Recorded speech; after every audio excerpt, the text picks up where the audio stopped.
We provide you the platform to turn your dreams into reality. Give wings to your aspirations with KR Mangalam University.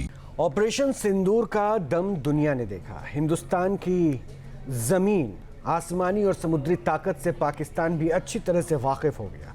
Line of control हो या फिर international border, Pakistan को हर मोर्चे पर धूल चटाने वाले हिंदुस्तान के शूरवीर अब भी मुस्तैद हैं, तैयार हैं दुश्मन के हर हिमाकत का माकूल जवाब देने के लिए।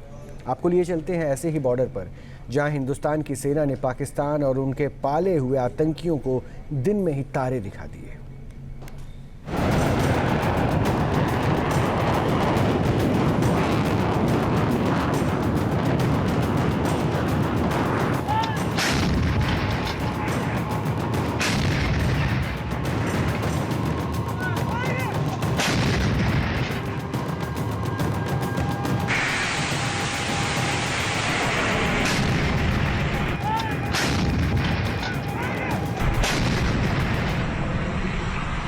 पाकिस्तान को घुसकर मारा है।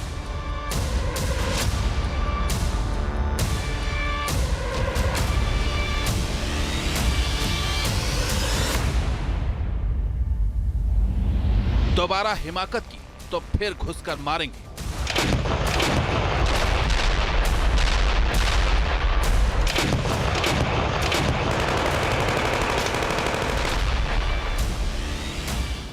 दहशतगर्दी का खेल पाकिस्तान को कितना भारी पड़ सकता है, ऑपरेशन सिंदूर से यह बात पाकिस्तान को अच्छी तरह समझ आ गई होगी।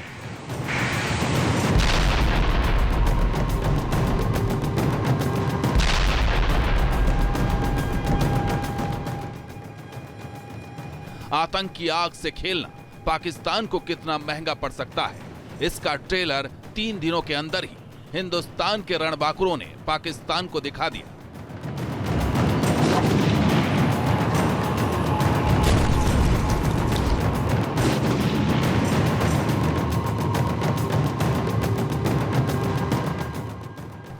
पाकिस्तान में ऐसी तबाही और बर्बादी मची कि आतंकियों के लिए न तो छिपने के लिए जमीन बची, न ही आसमान।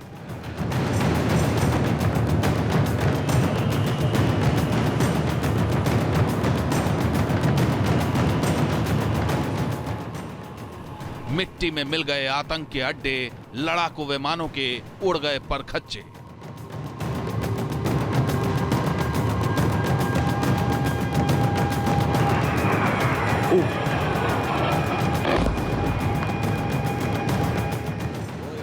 पाकिस्तान में ऐसा खौफ पहली बार दिखा है जब 3 दिनों के अंदर ही पाकिस्तान सरेंडर करने पर मजबूर हो गया, और यह सब कुछ मुमकिन हुआ हिंदुस्तान के उन शूरवीरों की वजह से जिन्होंने पाकिस्तान के जमीन और आसमानी मंसूबों को नेस्त नाबूद कर दिया।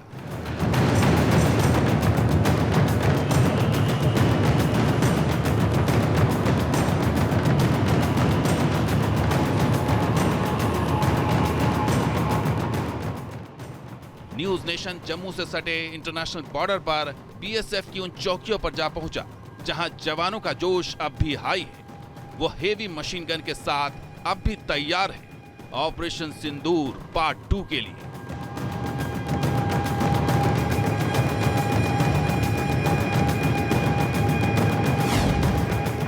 यहां से पाकिस्तानी पोस्ट की दूरी महज 200 मीटर रह जाती है और जीरो लाइन 100 मीटर के आसपास है। जीरो लाइन का अर्थ होता है जहां पर पिलर लगा हुआ है और उसके ठीक सामने पाकिस्तानी पोस्ट है। हालात फिलहाल ये है कि भले ही भारतीय के जवान light machine gun, heavy machine gun के साथ तैनात नजर आ रहे हो, लेकिन सामने पाकिस्तानी पोस्ट तो है, लेकिन पाकिस्तानी पोस्ट काफी हद तक क्षतिग्रस्त है। इसके साथ साथ पाकिस्तानी रेंजर अभी तक लौट कर नहीं आए हैं। तो ये स्थिति आप देखिए कि लगभग 15 दिन के आसपास का वक्त होने जा रहा है और उसके बावजूद पाकिस्तानी रेंजर्स निकल के नहीं आए हैं। ये खौफ है सीमा सुरक्षा बल के जवानों का, क्योंकि यहां से 1:3 की फायरिंग की गई थी जब पाकिस्तान ने सीज फायर खोला और उसके बाद इतनी हैवी शेलिंग की गई 81 मोटार के जरिए, heavy machine gun, light machine gun के जरिए कि पाकिस्तान के पास सर छुपाने लायक स्थिति नहीं बची थी। ना सिर्फ जो ऑपरेशन बेस है पाकिस्तान का वहां ध्वस्त किया गया, बल्कि पीछे मौजूद जो टेरर कैंप्स है, लॉन्च पैड्स है, उन्हें भी निशाना बनाया गया। और अब सीधे सख्त आदेश है गृह मंत्रालय के, भारत सरकार के, कि अगर पाकिस्तान की तरफ से जरा भी हरकत होती है, क्योंकि प्रधानमंत्री नरेंद्र मोदी पहले ही स्पष्ट कर चुके हैं कि ऑपरेशन सिंदूर में अल्प विराम है, पूर्ण विराम नहीं। अगर हरकत होती है तो चंद पलों का अंतराल और उसके बाद लगातार यहां से फायरिंग खोल दी जाएगी। हैवी मशीन गन के जरिए फायरिंग होगी और सीधा इत्तला कर दी जाएगी हेडक्वार्टर्स को कि पाकिस्तान ने हिमाकत की है और उसकी हिमाकत का माकूल जवाब दिया जा रहा है।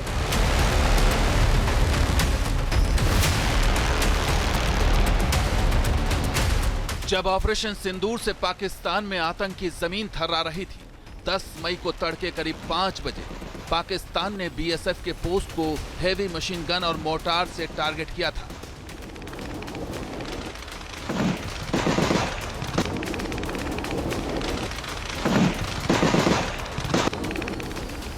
लेकिन भारत के मजबूत रक्षा कवच ने पाकिस्तान के इस मंसूबे को भी राख में मिला दिया। ये जो शेल्स हैं ये सारे पाकिस्तानी शेल है जो हम यहाँ पे आपको दिखा रहे हैं। और इसकी बात करें तो ये है पाकिस्तान का, जो मेरे हाथ में आपको नज़र आएगा, ये है पाकिस्तान का 81 mm मोटार का हिस्सा, उसके पीछे का हिस्सा जो निस्तेनाबूद कर दिया गया। और एक नहीं बल्कि आप यहाँ दर्जनों ऐसे हिस्से देख सकते हैं कि 81 mm के मोटार के हिस्से, पाकिस्तान का वो बारूद जो पाकिस्तान का पुराना पड़ चुका है या फिर चाइनीज़ है, और उस तरीके से पाकिस्तान के बारूद ख़राब हो गया। और ये है ऑटोमेटिक ग्रेनेड लॉन्चर का आगे का हिस्सा, जिसे हम वॉरहेड के तौर पे देख सकते हैं, यानी 600 राउंड पर मिनट की कैपेसिटी। और ग्रेनेड को इस तरीके से फायर किया जाता है जैसे हैवी मशीन गन हो।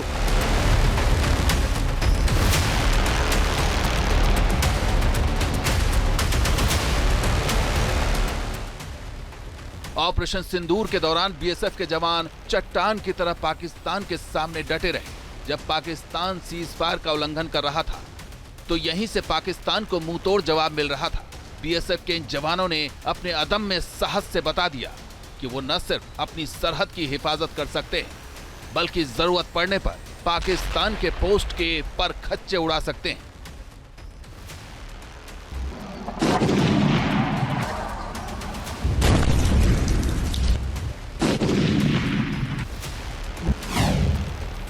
ऑपरेशन सिंदूर अल्प विराम हुआ है, पूर्ण विराम नहीं। अगर पाकिस्तान ने नाफरमानी की तो पाकिस्तान को सिंदूर के रंग में लाल कर दिया जाएगा। ऑक्ट्रा इस पोस्ट का नाम है और इस गेट के ठीक उस पार नापाक पाकिस्तान की शुरुआत हो जाती है।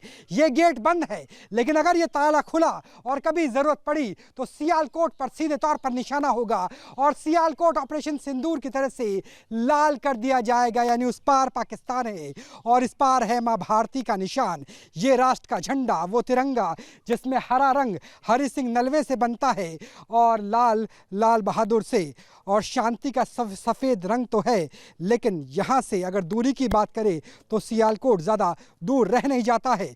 तो ये देखिए, यहाँ से दूरी केवल 11 किलोमीटर है सियालकोट की और 141 किलोमीटर लाहौर की। यानी जब चाहे तब भारतीय सेना के ये सशस्त्र वीर, सीमा भवानी और भारत के बीएसएफ के जवान जब चाहे तब पाकिस्तान को लाल सुर्ख बना सकते हैं। और हमारे लिए ये बेटी ही काफ़ी हैं पाकिस्तान के रेंजर्स को जवाब देने के लिए। जिस प्रकार से दुश्मन ने 7, 8, 9 तारीख के बाद में 9, 10 तारीख तक जिस प्रकार से खुराफात करने की कोशिश की, उसका भरपूर जवाब दिया गया।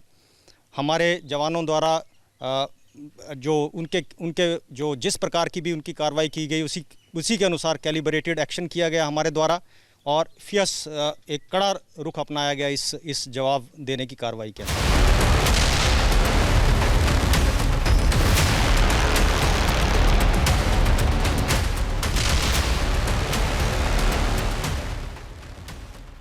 जम्मू में बीएसएफ का ये वही फ्रंटियर है जो हिंदुस्तान का मजबूत रक्षा कवच है। जब जब पाकिस्तान गोलियां बरसाता है, यहीं से गोले दागे जाते हैं।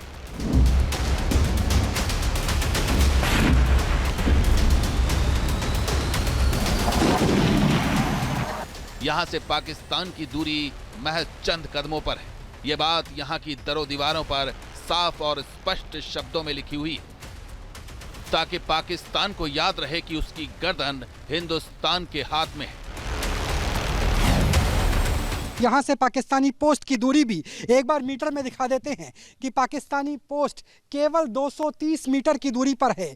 यानी वहाँ तक assault rifle AK-47, AK-56 INSAS Bareta के जरिए भी सीधे तौर पर निशाना बनाया जाता है और कहा जाता है कि जब जंग की शुरुआत हो जाए तो कटते हुए सर नहीं उठते हुए परचम देखे जाते हैं, और सबसे ऊंचा परचम तो मां भारती का तिरंगा ही है। और BSF इतनी मुस्तैद है, इतनी सशक्त है कि ना सिर्फ सीमाओं की सुरक्षा की, बल्कि अगर जरूरत पड़े तो पाकिस्तान के सियालकोट के ऊपर कब्जा करने की कार्रवाई भी अपने दम पर कर सकती है।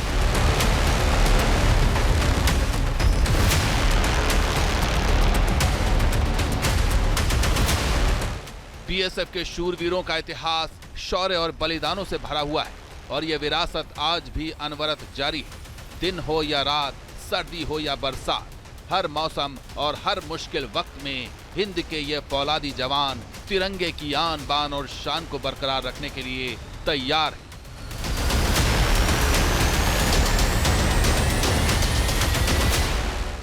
दुर्गम पहाड़ियां हो या बरसाती नदियां, आतंकियों की घुसपैठ का खतरा यहाँ अक्सर बना रहता है, लेकिन जवानों की पेट्रोलिंग और चौकन्नी निगाहें ऐसी हैं कि यहाँ कोई भी परिंदा पर नहीं मार सकता।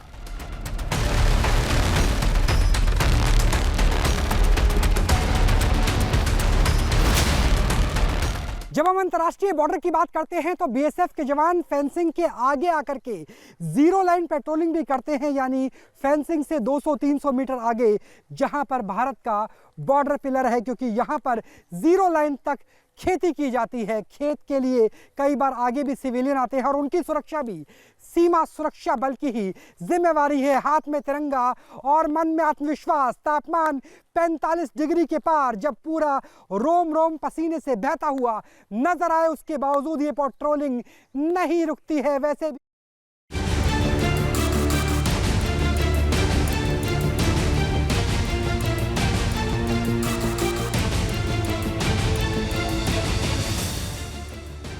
ऑपरेशन सिंदूर का मोर्चा हो या सीज फायर उल्लंघन के दौरान क्रॉस फायरिंग, BSF की लेडी कमांडोज ने भी मोर्चा संभाल रखा था। इन महिला जवानों ने भी बता दिया कि वो भी पाकिस्तान को धूल चटाने का मादा रखती हैं और जरूरत पड़ने पर BSF की सीमा भवानी मां भारती के लिए अपना सर्वोच्च बलिदान देने के लिए तैयार है। शहीदों की चिताओं पर लगेंगे हर बरस मेले, वतन पे मरने वालों का यही दौरे निशा होगा। ऑपरेशन सिंदूर को याद रखते हैं हम, लेकिन ऑपरेशन सिंदूर में लड़ने वाले और लड़ते हुए घायल होने वाले जवानों को भी, वीरों को, वीरांगनाओं को भी नमन। भारतीय सेना से लेकर सीमा सुरक्षा बल के जवानों को नमन, और उन्हीं की वजह से मां भारती का ये बॉर्डर पूरी तरह से मुस्तैद है, सुरक्षित है। और मार्च करते हुए ये आपको सीमा भवानी भी नजर आएंगी कि किस तरीके से दिन हो या रात, सुबह हो या शाम, ठंड हो, बर्फबारी हो या फिर तिलमिलाती हुई गर्मी, किस तरीके से ये जवान लगातार मां भारती की सेवा करते हैं, निगरानी रखते हैं। यहाँ पर बॉर्डर के ऊपर बैट एक्शन टीम भी होती है पाकिस्तान की, लेकिन वो भी किसी तरीके से इन्हें रोक नहीं पाती। हम आपको इंटरनेशनल बॉर्डर भी दिखाएंगे। देखिए यहाँ पर किस तरीके से पहले फेंसिंग है, दूसरी फेंसिंग है, और जो खतरे का निशान है वो इस लिहाज से है क्योंकि बीच में जो तार जा रहा है उस तार के ऊपर लगातार जो करंट है वो गुजर रहा है। सोलर के जरिए इलेक्ट्रिक फेंसिंग की जा रही है, और साथ में रात के समय जगमगाहट होती है इस पूरे बॉर्डर पर, जो अंतरिक्ष से भी देखी जा सकती है। इसके अलावा यहाँ पर इस तरह की घंटी भी लगी हुई है कि अगर कोई पार करने की कोशिश करेगा तो ये घंटी बज जाएगी। और इसके बीच में आप देख सकते हैं कि किस तरीके से जो फेंसिंग है वो इस लिहाज से है जिसे काटा नहीं जा सके। लेकिन फेंसिंग भले ही कट सकती है, जो नहीं कट सकती वो है शौर्य गाथाएं। मां भारती के जवानों की, वीरों की, वीरांगनाओं की ये शौर्यता है जिसकी वजह से ये पूरा बॉर्डर, यानी भारत के पिलर नंबर 1 से लेकर 1175 पूरी की पूरी LC इंटरनेशनल बॉर्डर और सर क्रीक के इलाके तक, यानी समंदर से लेकर हिमालय की ऊंची चट्टानों तक, चोटियों तक सीमा सुरक्षा बल के ये जवान मां भारती की सीमाओं को पूरी तरह से सुरक्षित रखते हैं।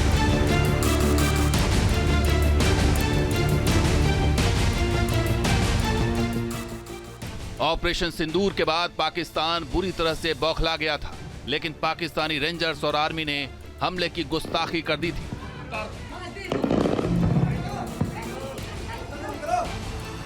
तो वहीं 9 और 10 मई के बीच 48 घंटों के अंदर ही बीएसएफ ने पाकिस्तानियों के होश ठिकाने लगा दिए।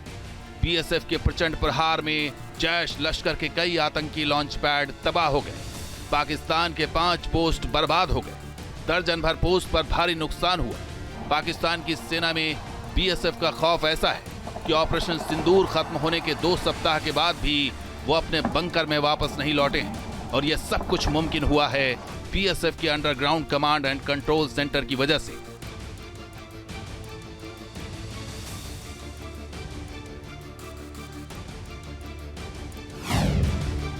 न्यूज नेशन को एक्सक्लूसिव तरीके से आरएसपुरा सेक्टर के उस फॉरवर्ड ऑपरेशन बेस में जाने की अनुमति मिली है जिसका कमांड एंड कंट्रोल सेंटर जमीन के नीचे बना हुआ है।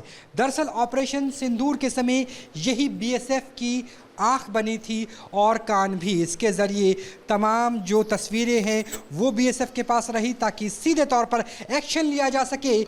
जो एक्शन रहा उस दिन का, जो हमारे बीच में जो फायरिंग हुआ, इसमें हमने पाकिस्तान की 5 पोस्ट थी उसको कम्प्लीटली डिस्ट्रॉय कर दिया। बाकी जो पोस्ट थी उसमें भी इनके बहुत सारे मोर्चों को हमने बुरी तरह से डैमेज कर दिया और उनमें से कई अब दोबारा से यूज़ करने लायक भी नहीं रहे।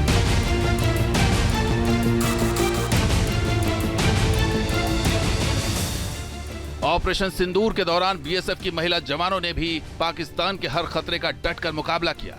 खास बात यह है कि बीएसएफ के कमांड और कंट्रोल सेंटर का ऑपरेशन महिलाओं के पास है। ये महिला जवान और अधिकारी 48 घंटे तक लगातार ऑपरेशन सिंदूर के दौरान राष्ट्र सेवा करती रही। लेकिन अंजलि, कभी भी आपको डर नहीं लगा कि आप मां भारती के सीमा वाहिनी हैं और सीमा भवानी होने के नाते आपको डर या खौफ नहीं लगा? भले ही आपके बाहर बम फट रहे होंगे, आपके बाहर हैवी राउंड्स मोटार की फायरिंग हो रही हो। नो, हमें बिल्कुल भी डर नहीं लगा। और ये वर्दी डरने के लिए नहीं है, दुश्मन को डराने के लिए है। और भारतीय नारी सब पर भारी थी।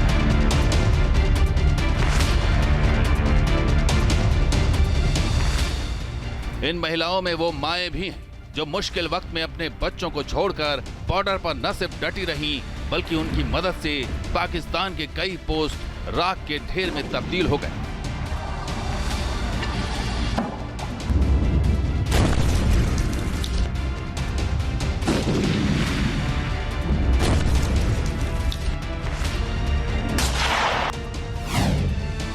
मेरे 2 छोटे बच्चे हैं। मैंने उनको कितने साल के?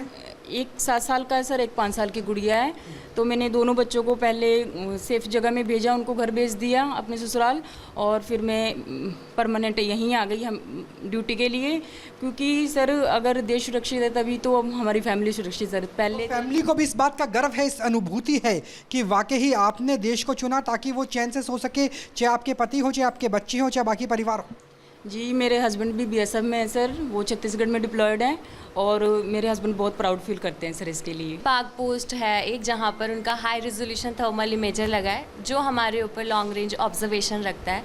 तो उसके सामने जो हमारा मोर्चा है, जो हमारे एएसआई उदयवीर वहाँ पर उस कैमरे को टारगेट कर रहे थे।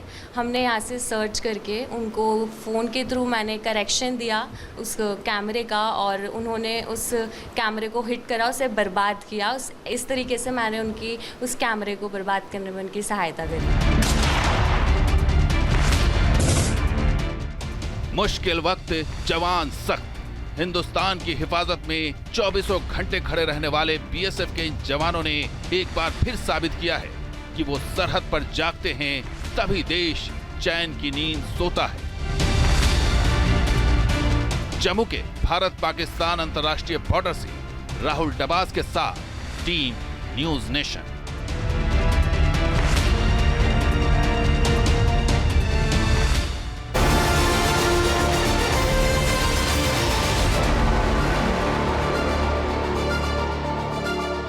न्यूज नेशन अब व्हाट्सएप पर।